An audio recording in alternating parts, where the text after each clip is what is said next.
오늘은 시편 40편 말씀의 후반부 단락이 시작되는 11절부터의 본문을 가지고 함께 하나님 말씀 들으려 합니다. 이 시편 40편의 표제어를 보면 이렇게 되어 있지요. 다윗의 시 인도자를 따라 부르는 노래라고 되어 있습니다. 즉 이 시편을 지은 이가 바로 다윗이었고, 다윗이 지은 이 시편으로 찬양 인도자의 지도를 받아 성도들은, 그 백성들은 함께 노래하고 하나님 찬양하며 예배했다, 그런 이야기입니다. 다윗이 이 시를 언제 지었는지 그 정확한 때와 배경을 알 수는 없지만 내용을 보면 그가 어떤 상황 속에서 이 시를 노래했는지 짐작할 수 있지요. 기가 막힐 웅덩이와 수렁이라고 비유하고 있는, 그렇게 비유될 만한 큰 위험을 당했었던 때이고, 그 위험과 고난에서 벗어나기를 이 다윗은 간절히 부르짖으며 기다리고 또 기다렸습니다. 그의 간구를 들으신 하나님께서 그를 건져 반석 위에 세우시고 견고하게 그 발걸음을 세우시는 구원의 은혜를 베푸셨습니다. 이 은혜의 경험이 바로 다윗으로 하여금 감사가 넘치게 했고 그 하나님을 찬양하게 했던 것이죠.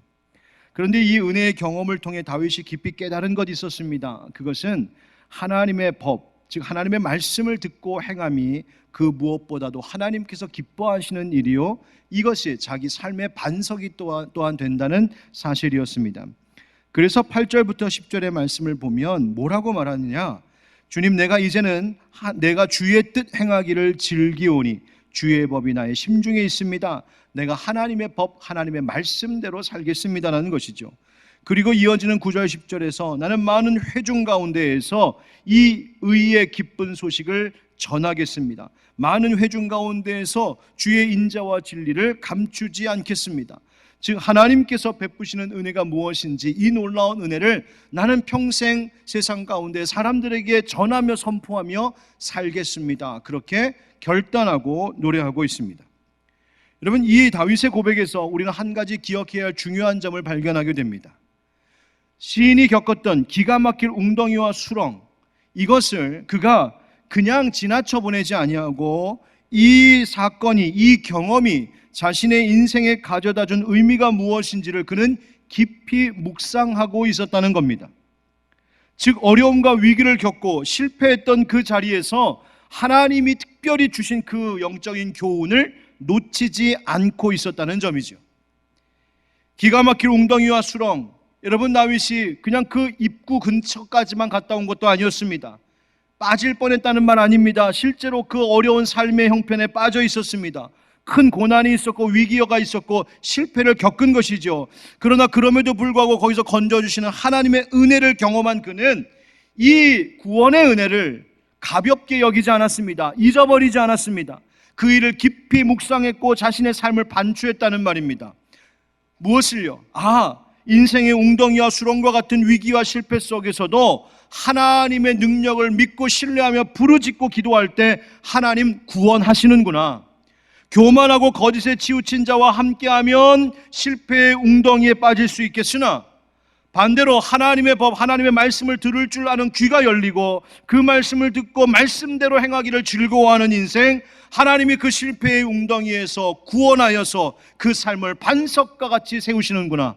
그가 그것을 깨닫고 노래했다는 말입니다.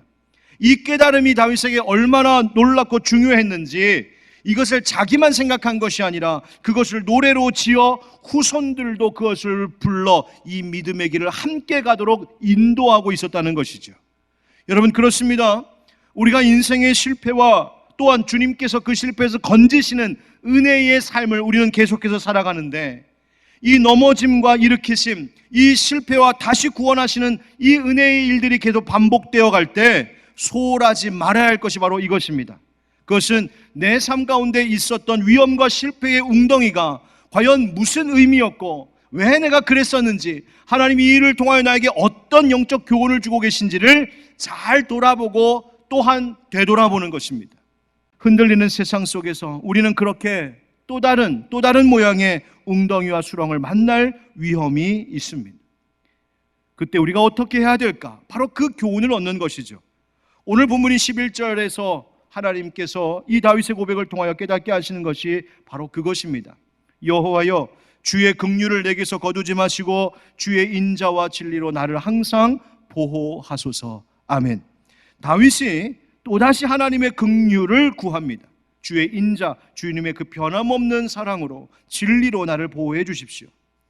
여러분, 다윗은 조금 전에 깊은 웅덩이와 수렁에서 건짐받았음을 기억하며 하나님 앞에 감사의 영광을 올려드렸습니다. 그런데 그의 인생이 다시 무엇을 구하냐면 하나님 계속해서 보호해 주십시오. 여러분, 이것이 바로 우리의 삶입니다.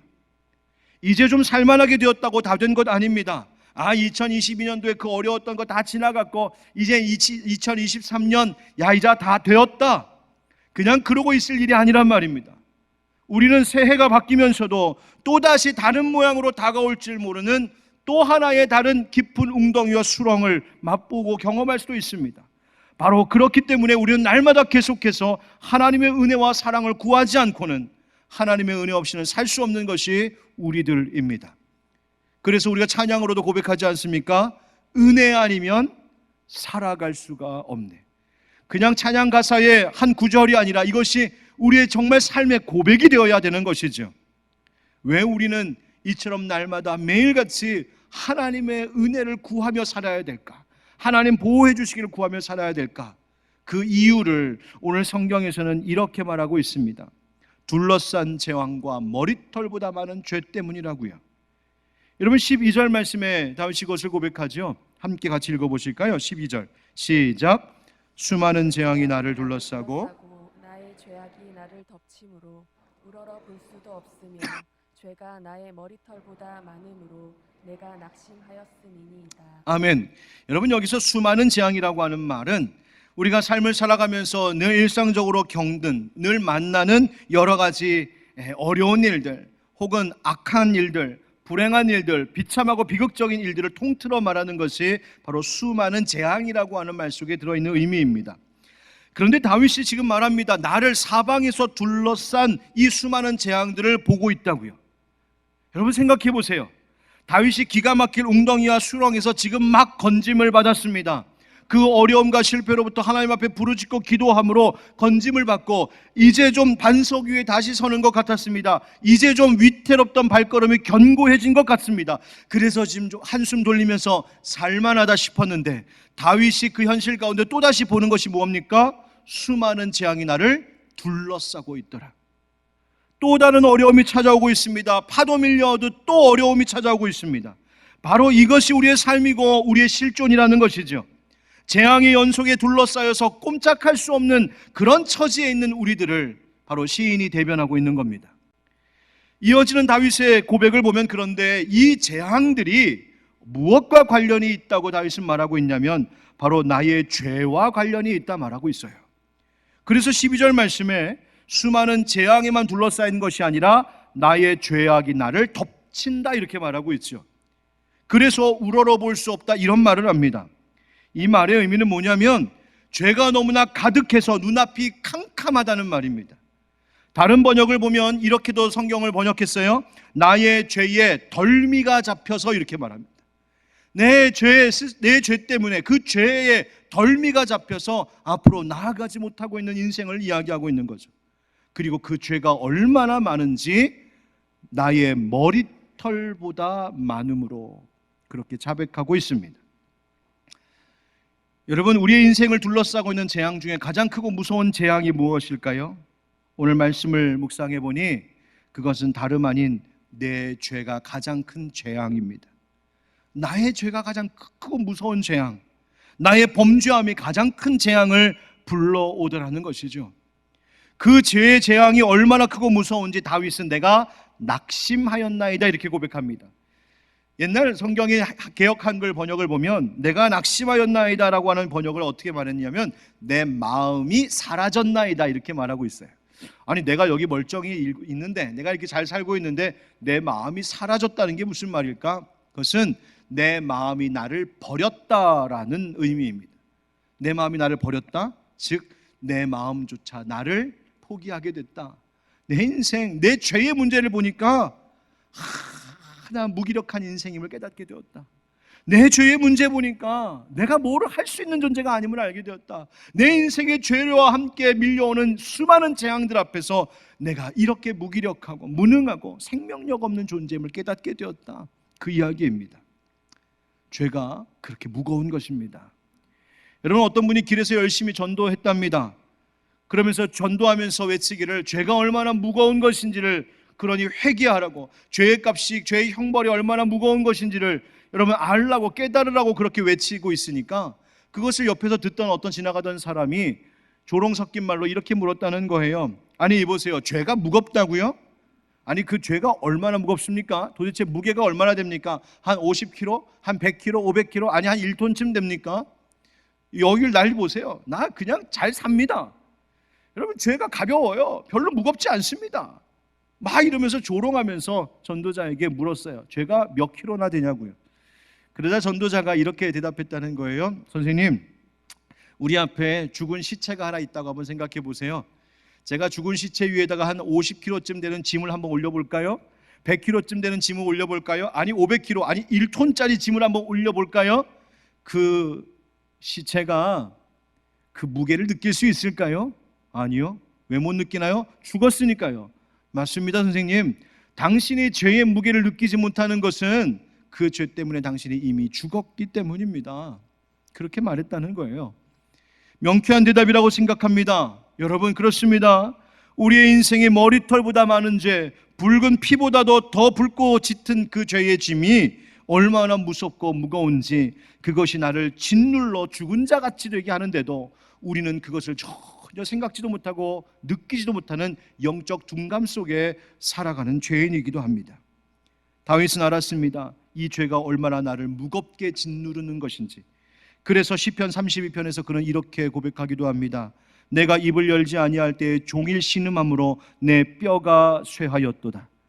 주의 손이 주야로 나를 누르시오니 내 진액이 빠져서 여름 가뭄에 마름같이 되었나이다. 셀라. 아멘. 죄의 문제를 하나님 앞에 고백하고 회개하며 그 죄의 문제를 해결하지 못한 인생의 처지가 어떠한 것인지를 이렇게 탄식하며 고백했습니다. 여러분 기억하십시오. 세상에 우리를 둘러싸고 있는 그 수많은 어떤 재앙들보다 내게 가장 크고 무거운 것은 바로 나의 죄 문제임을 잊지 마시기 바랍니다. 그러므로 우리가 이 한 해를 살아가는 동안에 다른 현실에 찾아오는 여러 가지 어려운 일도, 위험한 일들도 주의하고 경계해야겠으나 그 무엇보다도 우리가 경계하고 멀리해야 되는 것, 그것은 다름 아닌 나의 죄입니다. 사랑하는 성도 여러분, 주님께서 올 한 해 정말 여러분을 모든 수많은 재앙으로부터 보호해 주시기를 간절히 원합니다. 그런데 정말 그렇게 되기를 우리가 원한다면 우리가 먼저 경계할 것이 바로 이 죄에 대한 것임을 잊지 마시기 바랍니다.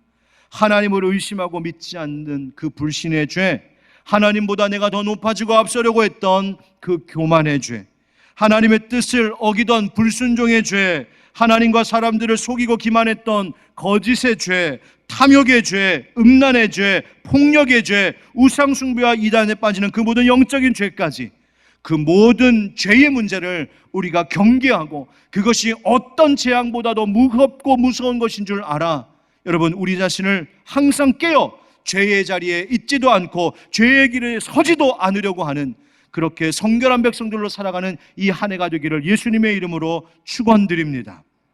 그렇게 나의 죄로 인한 일들로 인하여서, 아니 내 죄 문제는 혹 아닐지라도 인생에 찾아오는 밀려오는 수많은 재앙에 둘러싸인 것이 우리들의 삶의 모습인데, 그렇다면 이 어려움 앞에서 우리는 어떻게 해야 될까요? 오늘 다윗은 이 이야기를 우리에게 전해주고 있습니다. 한번 따라 하실까요? 기도 외에는 다른 수가 없습니다. 기도 외에는 다른 수가 없습니다. 다윗이 고백합니다. 13절 말씀에 여호와여 은총을 베푸사 나를 구원하소서, 여호와여 속히 나를 도우소서. 아멘. 다윗은 40편 1절에서도 내가 기다리고 또 기다립니다, 부르짖습니다 라고 했습니다. 그래서 여호와 하나님을 기다리는 이 다윗, 주님 앞에 간절히 부르짖는 이 다윗, 이 웅덩이와 수렁에서 건짐을 받았습니다. 그러나 또다시 다가오는 이 어려움들 앞에서 이제 그는 당황하지 아니하고 이 어려움에도 불구하고 다시 반석 위에 설 수 있는 방법이 무엇인지를 알고 그 길을 선택했습니다. 바로 그것이 기도였습니다. 다윗은 하나님 앞에 간구한 겁니다. 하나님, 내가 지난번에 겪었던 그 웅덩이와 수렁, 거기서도 나를 건지셨지요? 이제 다가오는 또 다른 삶의 문제 앞에서도 나는 나를 얼마든지 건지실 수 있는 하나님만 의지합니다. 나는 이번에도, 하나님 올해에도 나는 하나님의 손만 붙잡고 가겠습니다. 기도밖에는 다른 것이 없다는 이야기입니다. 예수님께서 베드로를 비롯한 세 제자들을 데리고 기도하러 산에 올라가셨었지요. 거기서 영광스럽게 변모하시는 예수님의 모습을 드러내 보이셨습니다. 엘리야와 모세와 함께 대화하시는 놀라운 영광스러운 모습을 제자들은 목격했습니다. 얼마나 그것이 영광스러운 자리였는지 이 베드로는 얼결에 주님, 우리 여기서 그냥 집 짓고 계속 삽시다, 그러기도 했습니다. 그러나 거기에 계속 있을 수 없지요. 다시 내려왔습니다. 다시 내려왔을 때 예수님과 세 제자들을 기다리고 있었던 것은 무엇일까요? 내려와서 보니 귀신 들린 아이가 있었고 그 아이를 고치지 못해서 쩔쩔매고 있었던 제자들이 기다리고 있었습니다. 여러분, 우리의 삶의 일들이 그렇습니다. 우리가 하나님 앞에 함께 신년 특별 기도회 동안에 열심히 뜨겁게 기도하고 은혜 부르시며 힘을 얻었습니다. 그러나 거기에 계속 그냥 머물러 있는 것 아니죠. 우리는 일상으로 돌아가야 됩니다. 가정으로, 일터로, 세상으로, 사회로 나아갑니다. 그런데 거기에 있는 것, 이제 2주 동안 우리 함께 열심히 기도했으니까 이제 올 한 해 어떤 웅덩이도 어떤 수렁도 없을 것 같습니까? 아닙니다. 산에서 내려오면 귀신 들린 아이와 그 아이를 고치지 못해서 쩔쩔매고 있는 제자들의 이 어려움을 만난 것처럼 우리가 기도와 은혜를 받고도 세상으로 나아갔을 때 여전히 또 다른 문제들이, 또 다른 나의 삶의 어려움들이 찾아오는 것이 우리의 삶의 일들입니다. 예수님께서 내려오셨을 때에 이 아이를 보시고 이 귀신 들린 아이를 고치시죠. 그러자 제자들이 물었습니다. 왜 우리는 이 아이를 고치지 못했습니까? 그때 하신 예수님의 그 유명한 말씀이 바로 이 마가복음 9장 20절입니다. 우리 한번 같이 읽어봅시다. 시작. 이르시되 기도 외에 다른 것으로는 이런 종류가 나갈 수 없느니라 하시니라. 아멘. 옛날 성경에는 기도 외에는 이런 수가 없다 이렇게 하셨습니다. 여러분, 기도 외에는 이런 수가 없다는 말입니다. 기도 외에는 다른 방법이 없다는 말입니다. 여러분, 우리가 삶을 살면서 다가오는 여러 문제들을 생각하고 예측할 때에 여러 가지 수를 생각합니다. 바둑에서 수가 중요하듯 장기판에서 수가 중요한 것처럼 우리도 인생의 일들을 살아가면서 여러 가지 수를 생각합니다. 이렇게 하면 살 수 있을까? 저렇게 하면 될까? 그러나 여러분, 많은 것들을 수를 두고 수를 생각하지만 정작 가장 중요한 수, 유일한 수인 기도하는 것 택하지 않는다면 수많은 고민과 생각들이 아무것도 아니라는 사실을 여러분 잊지 마시기 바랍니다. 방법이 없습니다. 다른 길이 없습니다. 살 수가 없는 것 같습니다라고 할 때 여러분, 여기 살 수가 있습니다. 기도가 그 수라고 오늘 우리에게 말씀하고 계십니다. 마치 우리는 산에서 내려온 제자들과 같이 인생의 또 다른 문제들을 만날지 모릅니다. 그러나 주님께서 그 산에서 내려와서 오셔서도 제자들에게 가르치신 것이 무엇이었습니까? 기도는 계속되어야 한다는 것이죠. 여러분, 이제 우리가 신년 특별기도회 마치고 삶으로 돌아갑니다. 또 이 주일날 예배 마치고 우리는 우리의 일상으로 다시 돌아가면서 여느 때와 별 다를 것 없는 이 세상 2023년도의 삶을 살아갈 것입니다. 그러나 여러분, 우리에게 살아날 수 있는 수가 있음을 기억하십시오. 삶의 어떤 자리에서든 무슨 문제를 만나든 그것이 심지어 귀신 들린 아이와 같은 그 어려운 삶의 문제에 봉착했다 할지라도 그 자리에서 다윗과 같이 여호와여 내게 은총을 베푸소서, 여호와여 속히 나를 도우소서 구하고 기도하는, 기도로 승리하는 삶이 되기를 주의 이름으로 축원드립니다. 쉬지 말고 기도하라 하신 말씀 바로 그것이죠. 그런데 오늘 성경을 읽다 보면 이 기도에는 한 가지가 반드시 더해져야 된다는 사실을 깨닫게 됩니다. 그것은 바로 기다림입니다. 한번 따라합시다. 나를 생각하시는 주님을 기다립니다. 나를 생각하시는 주님을 기다립니다. 우리 17절을 함께 읽겠습니다. 시작. 나는 가난하고 궁핍하오나 주께서는 나를 생각하시오니 주는 나의 도움이시요 나를 건지시는 이시라. 나의 하나님이여 지체하지 마소서. 아멘. 다윗이 지금 자기의 처지를 뭐라고 말하냐면 가난하고 궁핍합니다 이렇게 말합니다. 결핍투성이라는 거예요. 여러분, 누가 어리석고 누가 지혜로운 사람일까요? 나는 마치 아무 문제도 없는 것처럼, 나는 모든 것을 다 알고 다 잘하는 것처럼, 나는 마치 도움이 하나도 필요 없는 인생인 것처럼 사는 사람, 어리석은 사람입니다.